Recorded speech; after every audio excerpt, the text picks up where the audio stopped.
54 বছরে একটা স্বাধীন রাষ্ট্র 54 বছরে যদি একটা বন্দর উন্নত ব্যবস্থাপনার নাম করে দুবাইয়ের কোম্পানিকে ডেকে এনে যদি আমাকে যদি সেখানে যদি লিজ দিতে হয়, যে বন্দর 17 বছর ধরে লাভজনক পর্যায়ে আছে এবং যে বন্দরের সাথে আমার অনেকগুলো বিষয় যুক্ত, আমার জাতীয় নিরাপত্তার প্রশ্ন যুক্ত, একটা 54 বছরের একটা জাতি রাষ্ট্র যদি একটা বন্দর চালাতে না পারে, আমাদের উচিত হবে, আমি বলেছি, দুর্বাঘাসের গলায় দড়ি দেওয়া।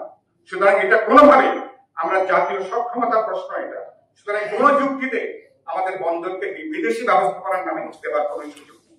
সুতরাং আমরা এই সমস্ত প্রশ্ন নিশ্চয়ই আমাদের মধ্যে ঐক্যমতের জায়গাটা আছে। আগামী দিনগুলো চ্যালেঞ্জিং দিন। তিনি জাপান যাবার আগে প্রধান উপদেষ্টা আমাদেরকে আশ্বস্ত করবেন কিনা আমি সেটা এখনো জানি না। উচিত হবে যাতে উদ্দেশ্য কথাবার্তা বলে যাওয়া, যদি বলতে না পারেন তাহলে ফিরে এসে যে প্রশ্নগুলো উত্থাপিত হয়েছে কথা বলবেন, রাজনৈতিক দলের সঙ্গে সহযোগিতাটা বাড়িয়ে তুলবেন, বোঝাপড়া বাড়িয়ে তুলবেন, সুনির্দিষ্ট পদক্ষেপ গ্রহণ করবেন। কেবলমাত্র আশ্বাসের উপরে এখন বাংলাদেশ কিন্তু চলবে না। আমরা নির্দিষ্ট কাজের নির্দিষ্ট উদ্যোগ দেখতে চাই, আমরা নির্দিষ্ট পদক্ষেপ আমরা দেখতে চাই এবং আমরা সরকারকে সহযোগিতা করতে চাই। সরকার ব্যর্থ হলে তার দায়ভার কিছুটা আমাদের উপর।